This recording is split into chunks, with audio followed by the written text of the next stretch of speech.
اب غور سے سننا، بہت سی چیزیں تمہیں اس واقعے کے اندر ملیں گی۔ حضرت عمر فاروق اپنے چند لوگوں کو لے کر جب نکلتے ہیں، پہلے یہودیوں کی بستی پڑے گی، اس کے بعد عیسائیوں کی بستی پڑے گی۔ یہودیوں کی بستی میں سازش ہو گئی۔ سنو، عمر اور عمر کے لشکر والے نکل رہے ہیں، عمر کے ساتھی نکل رہے ہیں۔ یہودیوں نے کہا کہ عمر اور عمر کے ساتھیوں کے دلوں سے ایمان کیسے نکالا جائے، ایمان کی کمزوری پیدا کی جائے۔ یہودیوں نے اپنی نوجوان لڑکیوں کو نیم بڑھانا کپڑے پہنا کر اپنے گھروں کی چھتوں پر کھڑا کر دیا اور ان کو گندے گندے بیہودہ اشعار، بیہودہ گانے یاد کرا دیے، اور یہ حکم دے دیا کہ میری بیٹیوں، عمر اور عمر کے ساتھی جب یہاں سے نکلیں گے تم اوپر چھتوں سے یہ اشعار پڑھنا، یہ محبت بھرے شعر پڑھنا، ان کو اپنے دامن میں آنے کی دعوت دینا۔ اگر تمہارے اشعار سن کر کوئی بھی بہک جائے اور وہ تمہیں اشارے سے بلائے تو تم بالکل منع مت کرنا، وہ تمہیں جہاں لے جائے چلے جانا۔ اور اگر کسی ایک عمر کے ساتھی نے اگر تمہارے ساتھ منہ کالا کر دیا تو ہم سمجھیں گے کہ تم عمر کے ساتھیوں کے دلوں سے ایمان نکلوانے میں کامیاب ہو گئی ہو۔ یہی سب سے بڑی سازش ہوتی ہے، یہی، اور معاف کیجئے گا یہی سازش آپ کے جلسے بھی اس سے محفوظ نہیں رہے۔ جا کر دیکھ لو، میلہ لگا ہے، اور دیکھ لو آپ کی جوان جوان لڑکیاں چوڑیاں خرید رہی ہیں، جلسوں میں بھی لپسٹک لگا لگا کے آئی ہیں، کریم اور پاؤڈر تھوپ کر آئی ہیں۔ یہ ہنسنے کا نہیں، رونے کا مقام ہے، کیونکہ یہ کوئی اور نہیں ہے، ہماری بیٹیاں اور ہماری بہنیں ہیں۔ بس اتنا کہہ دینا کافی ہے۔ آگے چلیے، حضرت عمر فاروق کے ایک جاسوس نے خبر دی امیر المومنین یہ پلاننگ ہو چکی ہے، آپ راستہ بدل دیجیے۔ حضرت عمر نے تمام صحابہ کو اکٹھا کیا اور فرمایا کہ لوگوں، یہ پلاننگ ہو چکی ہے، کیا کیا جائے؟ سارے ساتھی کہنے لگے کہ راستہ بدل دو۔ حضرت عمر نے کہا نہیں، راستہ نہیں بدلوں گا، وہ ہمارے دلوں سے ایمان نکالنا چاہتے ہیں، ہم انہیں اپنی ایمان کی مضبوطی دکھانا چاہتے ہیں۔ سبحان اللہ، سبحان اللہ۔ اب ہم اسی راستے سے گزریں گے۔ تمہارے قرآن نے حکم دیا ہے، قل للمؤمنین یغضوا من ابصارہم ویحفظوا فروجہم۔ اے محمد صلی اللہ علیہ وسلم، مومن مردوں سے کہہ دو کہ جب وہ کہیں نکلا کریں، کہیں جایا کریں، تو وہ اپنی نگاہیں نیچی رکھا کریں، اپنی نگاہیں پست رکھا کریں، اپنی شرمگاہوں کی حفاظت کریں۔ لوگوں، ہم سب اسی راستے سے گزریں گے، وہ گندے گندے شعر پڑھ کے ہمیں بہکائیں گی، لیکن ہم لوگ قرآن کی آیتیں پڑھتے ہوئے، اپنی نظریں جھکاتے ہوئے ہم لوگ آگے نکل جائیں گے۔ اور سنو، میں تم سب کا امیر کارواں ہوں، سردار ہوں، امیر ہوں، پریسیڈنٹ ہوں۔ پریسیڈنٹ آگے آگے چلتا ہے، لیکن میں اب تمہارے پیچھے پیچھے چلوں گا، تم سب میرے آگے آگے چلو گے۔ میں یہ دیکھوں گا کہ دیکھیں وہ لڑکیاں اشعار پڑھ رہی ہیں، میں یہ دیکھوں گا کہ کسی کی نظر اوپر ان لڑکیوں کی طرف تو نہیں اٹھ رہی ہے۔ اگر میرے کسی ساتھی کی نظر چھت پر کھڑی ہوئی کسی لڑکی کی اوپر پڑ گئی تو عمر کی تلوار اس کی گردن کی اوپر پڑ جائے گی۔ یہاں کس کی گردن پہ تلوار مارو گے؟ یہاں تو ایک لڑکی اگر تھوڑا سا میک اپ کی ہوئی ہے تو اس کی طرف سے نظر ہٹتی نہیں، حل میں مزید اس سے بھی خوبصورت کوئی نظر آنی چاہیے۔ دوسری پہ پڑی نہیں، یہ بھی کم ہے، اس سے بھی خوبصورت۔ کسی کے اتنے ہاتھ کھولے، نہیں نہیں نہیں، اتنے اور دکھنا چاہیے، اتنا دکھا تو نہیں نہیں، یہاں تک دکھنا چاہیے۔ حل میں مزید کی آواز اٹھتی ہے کہ اور دکھو اور دکھو۔ لڑکیاں جتنے کم کپڑے پہنتی جا رہی ہیں، نوجوانوں کی طرف سے آواز اٹھتی، حل میں مزید، یہ بھی زیادہ ہے، اور کم اور کم اور کم۔ اور ایک بات بتا دوں، پہچان بتا دوں آپ کو، جس لڑکی کے جسم پر جتنا کم کپڑا ہوگا، سمجھ لو کہ وہ اتنے ہی بڑے باپ کی بیٹی ہے۔ یہ بہت بڑی پہچان بتا دی آپ کو. جس لڑکی کے جسم پر جتنا کم کپڑا ہوگا سمجھ لینا کہ اس کا باپ اتنا ہی امیر ہوگا. یہ امیر باپ کی بگڑی ہوئی بیٹیاں ہوتی ہیں اور وہ امیر، اس کو میں امیر نہیں مانتا. دولت کا خزانہ ہے تیرے پاس لیکن تیری دولت مولوی جرجیز کے پیروں کے جوتے کے نیچے. میں نہیں سمجھتا.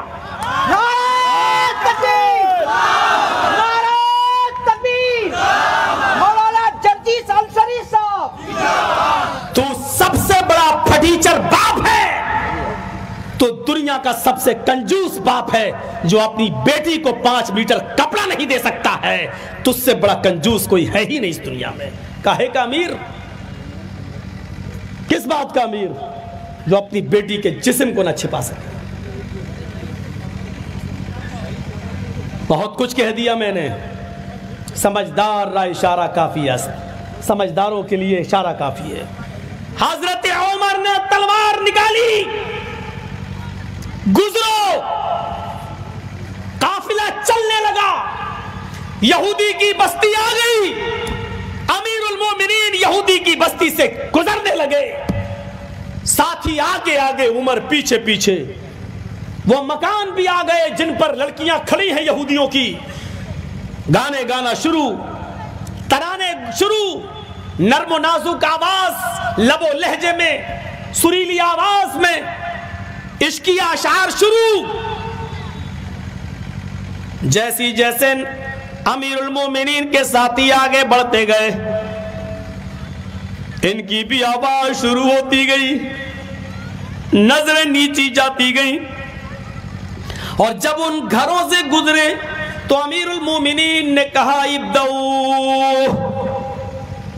تم قرآن کی آیت پڑھنا شروع کر دو اور اتنی زور سے پڑھو کہ تمہاری آواز پر ان کی آواز مغلوب ہو جائے، تمہاری آواز غالب آ جائے.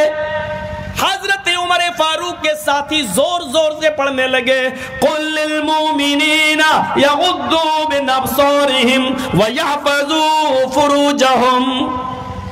ان گھروں سے گزرتے جا رہے ہیں، کہتے جا رہے ہیں کہ او میری قوم کی بیٹیوں، او میری قوم کی بچیوں، تم مجھے اپنے پاس بلا رہی ہو، میں تمہارے پاس کیسے آ جاؤں؟ ہمارے قرآن نے ہمیں حکم دیا ہے، ہمارے رب نے ہمیں حکم دیا ہے کہ لوگوں، ہائے مردوں، ہائے مسلمانوں، جب بھی تم زمین پر چلو، سڑک پہ چلو، بازاروں میں چلو، گلیوں میں چلو، اپنی نگاہیں نیچی رکھو، اپنی شرمگاہوں کی حفاظت کرو.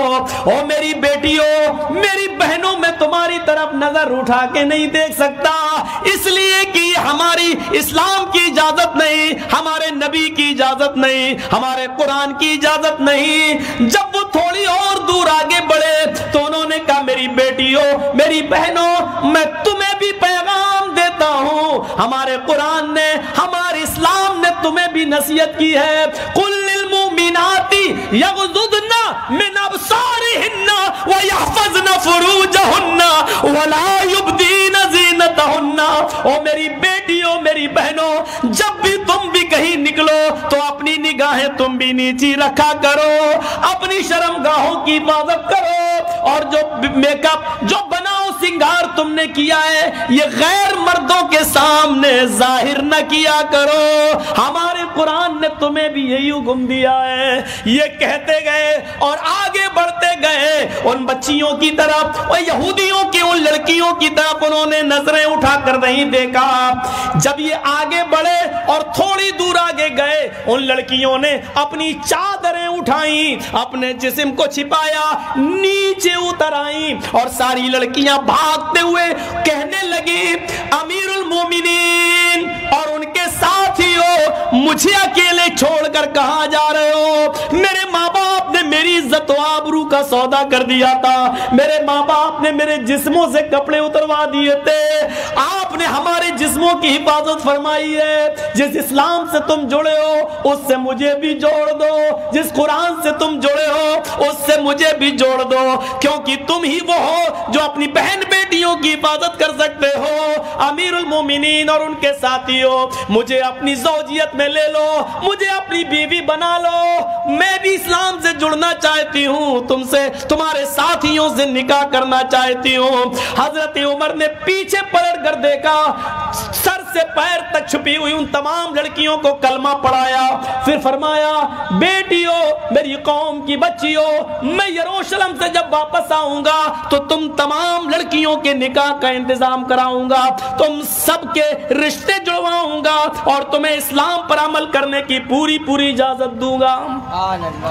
میرے بھائیوں ان لڑکیوں نے کلمہ پڑھا, اشہد ان لا الہ الا اللہ واشہد ان محمدن عبدہ ورسولہ. یہودیوں کی سازش ناکام ہوئی اور ان لڑکیوں کو اسلام کی دولت ملی. اب آگے چلیے, یہودیوں نے تو یہ سازش کی, یہودیوں کی بستی ختم, عیسائیوں کی بستی آتی ہے. یہاں ایک دوسرا منظر سامنے آتا ہے.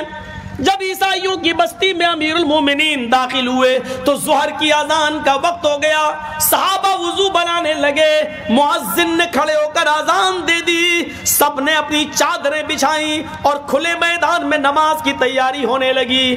ایک عیسائی پادری آیا اور آ کر کہنے لگا امیر المومنین آپ یہاں کیوں نماز پڑھیں گے, یہ میرا گرجا موجود ہے, یہ میرا گرجا موجود ہے, آپ یہاں نماز پڑھ لیجئے. حضرت عمر نے کہا نہیں, جس گرجا میں مورتی ہوتی ہے ہم اس میں نماز نہیں پڑھ سکتے ہیں, ہمارے مذہب میں اس کی اجازت نہیں ہے, تمہیں تمہارا گرجا مبارک ہو. اس نے کہا امیر المومنین آپ نے مجھے کوئی نئی چیز نہیں بتائی ہے, ہمیں معلوم ہے جہاں مورتی ہوتی ہے وہاں آپ نماز نہیں پڑھتے, ہم نے اپنے گرجا سے مورتی نکال لی ہے, جیسس کی عیسیٰ مسیح کی ہم نے مورتی ہٹا دی ہے اور میں نے گرجا کو دھو دیا ہے, میں نے پاک چٹائیاں بھی بچھا دی ہے, آپ آئیے اور نماز پڑھ لیجئے. حضرت عمر نے کہا اب کوئی اعتراض نہیں ہے, جب مورتی نہیں ہے زمین تو ساری کی ساری اللہ نے پاک کی ہے, بنائی ہے ہم سب کے لیے, اور اس پر پاک چٹائیاں بھی بچھی ہوئی ہیں, تو ہم تمہارے گرجا میں نماز پڑھ لیتے ہیں. حضرت عمر گرجا میں گھس گئے, صحابہ بھی گرجا میں پہنچ گئے. حضرت عمر امامت کے مصلی پہ آگے بڑھ گئے, آپ کے ساتھی آپ کے پیچھے کھڑے ہو گئے, اقامت کہہ دی گئی. حضرت عمر اللہ اکبر کہنے والے ہیں, اچانک آپ کے دماغ میں کیا آیا, آپ نے فرمایا ساتھیو مجھے اس گرجا میں نماز نہیں پڑھنی چاہیے, نکلو. سارے صحابہ نکل گئے. اس عیسائی پادری نے کہا امیر المومنین کیا ہو گیا ہے, کہا کچھ نہیں میرے بھائی, کچھ نہیں, بعد میں بتاؤں گا. اس کے بعد کھلے میدان میں گئے اور وہاں چادریں بچھا کر آپ نے وہاں نماز پڑھ لی. وہ عیسائی رونے لگا, آپ نے اس عیسائی کو, امیر المومنین نے اس عیسائی کو اپنے گلے سے لگایا, میرے بھائی تو کیوں روتا ہے. اس نے کہا کہ میں نے اپنا گرجا دھویا تھا, جیسس عیسیٰ کی مورتی بھی ہٹائی تھی, اسٹیچیو بھی ہٹایا تھا, مجھے خوشی ہوتی اگر آپ ہمارے گرجا میں نماز پڑھ لیتے, لیکن آپ نے اندر جانے کی بات بھی نہیں پڑھی ہے, آپ نے تو مجھے انسلٹ کر دیا, ذلیل کر دیا. حضرت عمر نے فرمایا نہیں, میں نے تمہیں ذلیل نہیں کیا بلکہ میں نے تمہارے گرجا کی حفاظت کی ہے, میں نے تمہارے گرجا کی حفاظت کی ہے, کیونکہ میں امیر المومنین ہوں. مجھے یہ ڈر لگا اگر آج میں نے کہیں تمہاری گرجا میں نماز پڑھ دی تو میرے انتقال کے بعد میں آنے والے مسلمان کہیں تمہارے گرجا پر مندر مسجد ہونے کا دعویٰ نہ کر دیں, کہیں یہ نہ کہیں کہ اس میں عمر نے نماز پڑھی تھی, یہ پہلے مسجد تھی, تمہاری گرجا کو کہیں گرا نہ دے. تمہیں بھی اپنے مذہب کے مطابق عبادت کرنے کا پورا حق ہے. اگر تمہارا گرجا گرایا گیا اور اس جگہ پر اگر مسجد بنائی گئی تو اس سے بڑا کالا دن ہمارے لیے کوئی نہیں ہوگا. ہم نے تمہارے عزت کو دھویا نہیں, ہم نے تمہیں ذلیل نہیں کیا بلکہ تمہارے گرجا کی حفاظت کی ہے, کیونکہ میں اس شہر کا, پورے عرب کا میں امیر المومنین ہوں, اس لیے میری ذمہ داری ہے کہ اقلیتوں کے اور جن کی سنکھیا کم ہے ان کی عبادت گاہوں کی حفاظت میں کروں. نعرہ تکبیر, عظمت صحابہ, عظمت مصطفیٰ, نعرہ تکبیر. یہ اسلام نے سکھایا ہے, یہ عمر فاروق نے ہمیں بتایا ہے. اور مسلمانوں میرا خطاب آج تم سے ہے.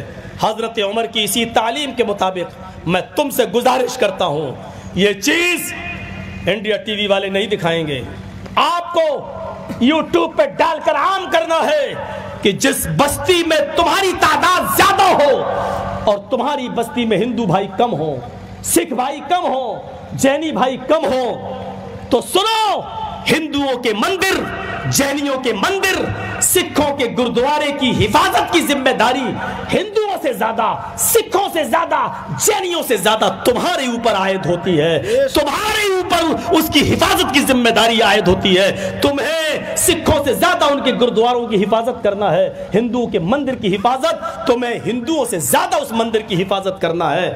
جو ہوا ہے وہ ایک جانوریت تھی، دلی کے اندر کسی عبادت گاہ کو جلایا گیا، گرایا گیا، توڑا گیا، وہ حیوانیت تھی۔ ان کا تعلق نہ ہندو دھرم سے ہے، ان کا تعلق نہ مسلمان سے ہے، ان کا تعلق جانوروں سے ہے، حیوانیت سے ہے، دیش کے دشمنی سے ہے۔ اگر ان کے اندر انسانیت ہوتی تو کسی عبادت گاہ کو نہیں گراتے۔ بے شک بے شک بے شک۔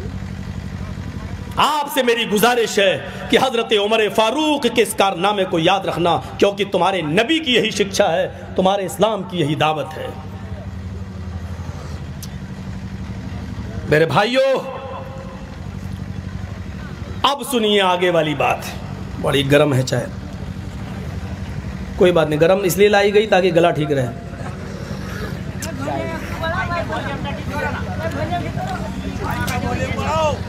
بھائی بار بار شکایت کیوں؟ ٹھیک ہے، ہمارے منہ ہٹا لے رہے ہیں نا تو اس کا یہ کٹ جائے گا سب جب سامنے آ جائیں گے۔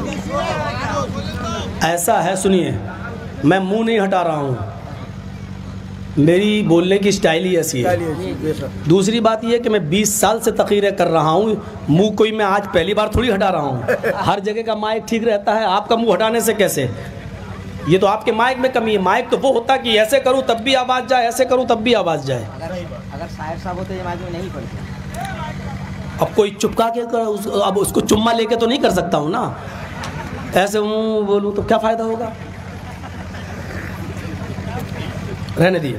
تو میرے بھائیوں، ہماری اس بات کو ذرا یاد رکھیے گا، یہ پیار، دوسروں کی عبادت گاہوں کی حفاظت بھی اسلام سکھاتا ہے، اسلام۔ اور آپ ایسا کر کے دکھائیے، جتنی نفرتیں پھیلائی جائیں آپ اتنی ہی محبت کا پیغام دیجئے۔ یہ فیکٹ ہے، یہ حقیقت ہے، یہ دشمن بھی جانتے ہیں کہ نفرت کبھی محبت سے جیت نہیں سکتی، نفرت کبھی محبت سے جیت نہیں سکتی۔ محبت چند دن مجبور تو ہو سکتی ہے لیکن ہار نہیں سکتی۔ کیسے ہار جائے گی؟ ہاریں گے نفرت کرنے والے، کہو انشاءاللہ۔ نفرتیں پھیلانے والے، کہو انشاءاللہ۔ الٹی گنتی اب ان کی شروع ہو چکی ہے اور انشاءاللہ ہو کر رہے گی۔ انشاءاللہ ہم بھی دعا کرتے ہیں کہ بار الہ، دیکھیے ہم دعا بہت کر رہے ہیں لیکن چبھے گی۔ کیوں؟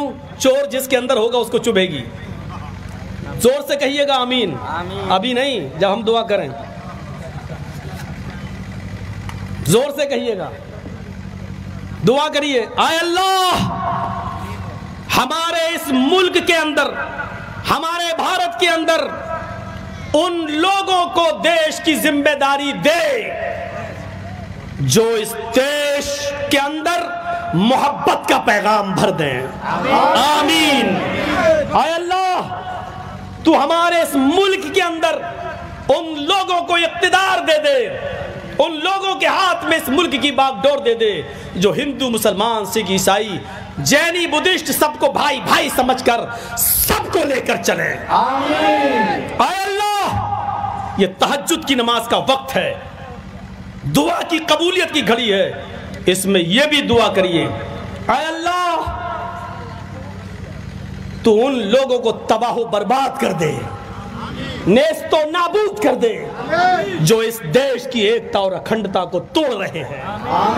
اے اللہ تو ان لوگوں کو برباد کر دے جو اس دیش کے بھائی چارے کو مٹا رہے ہیں۔ اے اللہ تو اس دنیا کے اندر ایسی دردناک اور کتے کی موت ان کو دے جو ہم ہندو اور مسلمانوں کو، سکھ اور عیسائیوں کو آپس میں لڑانے کا خواب دیکھ رہے ہیں۔ اللہ ایسی موت دے کہ ان کی آنے والی نسلیں بھی پیدا ہونے سے پہلے ان کی روح بھی کانپ جائے، جو لوگوں کے لیے نشان عبرت بن جائے۔ میں سمجھتا ہوں کہ میں نے یہ دعا کوئی خراب دعا نہیں کی ہے۔ اب جس کے دل میں چور ہوگا وہ کہے گا کہ ہمارے اوپر کہی گئی ہے، اور جو کہے ہمارے اوپر کہی گئی ہے سمجھ لو کہ وہی لڑا رہے ہیں اس دیش کو۔ سمجھ لینا کہ وہی اس دیش کو لڑا رہے ہیں، وہی اس دیش کو نقصان پہنچانا چاہتے ہیں۔ ہم سے ہمارا دیش مت چھینو، میں آپ سے والہانہ امید کرتا ہوں۔ اب سنیے آگے، حضرت عمر روتے ہوئے کہتے ہیں عیسائی سے، پادری سے، ہم نے تمہاری گرجا میں نماز نہ پڑھ کے تمہیں ذلیل، تمہیں انسلٹڈ نہیں کیا ہے، بلکہ ہم نے تمہاری گرجا کی حفاظت کی ہے۔ جب گرجا توڑ کر مسجد نہیں بنائی جا سکتی ہے تو مندر توڑ کر مسجد کیسے بنائی جا سکتی ہے؟ اسلام صاف کہتا ہے جس مندر کو توڑ کے مسجد بنائی گئی وہاں ہماری نماز ہوگی ہی نہیں، ہوگی ہی نہیں ہوگی۔ ہمیں خوشی ہے سپریم کورٹ کا فیصلہ ہم نے مانا، دیش میں امن، سپریم کورٹ کا فیصلہ کیوں نہیں مانیں گے، مانا، تسلیم کیا، لیکن خوشی اس سے بڑھ کر یہ ہے کہ سپریم کورٹ نے یہ کہا کہ مندر توڑ کر مسجد نہیں بنائی گئی تھی۔ جو الزام ہمارے اوپر لگتا تھا وہ دھل گیا۔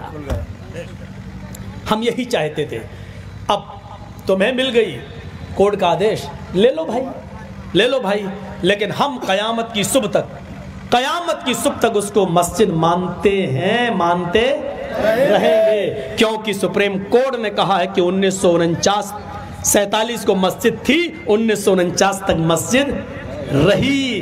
تو جب کورٹ نے اس کو مسجد مانا تو ہم کیوں نہیں مانیں گے؟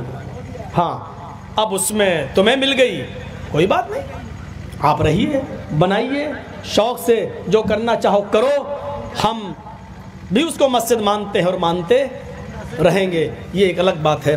چلو میرے بھائیوں، اب حضرت عمر فاروق آگے بڑھے، امیر المومنین اب یروشلم کی طرف جا رہے ہیں۔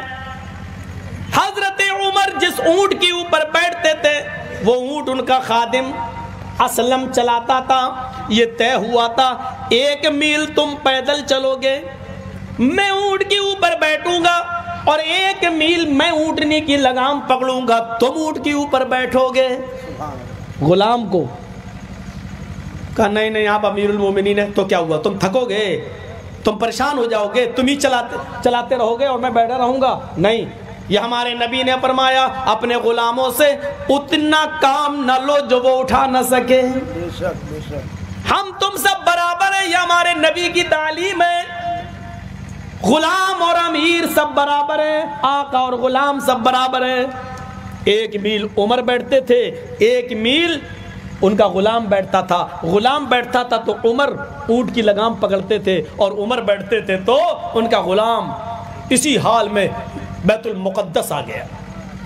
بیت المقدس اور بیت المقدس پر یروشلم کے اندر تمام یہودی اور عیسائی کھڑے ہیں۔ آج عمر کو دیکھنا چاہتے ہیں کہ کون ہے مسلمانوں کا قائد، کون ہے مسلمانوں کا لیڈر، کون ہے اسلام کا ہیرو۔ آج دیکھیں کون ہے جس نے چپے چپے پر اسلام کا جھنڈا لہرا دیا، وہ دیکھنا چاہتے تھے، لائن میں کھڑے ہیں، دیکھنا چاہتے ہیں۔ لیکن اتفاق دیکھیے، جب یروشلم آیا، بیت المقدس آیا، 1 میل رہ گیا، حضرت عمر فاروق کی اونٹ سے اترنے کی باری آ گئی اور لگام پکڑنے کی باری آ گئی، اور ان کے غلام کو اونٹ پر بیٹھنے کی باری آ گئی۔ الٹا۔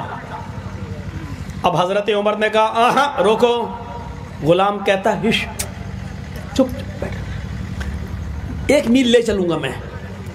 حضرت عمر نے کہا اونٹ روکو۔ غلام کہتا ہے امیر المومنین آپ لگام پکڑیں گے میں بیٹھوں گا، لوگ کیا کہیں گے، آپ کی عزت کا جنازہ نکل جائے گا۔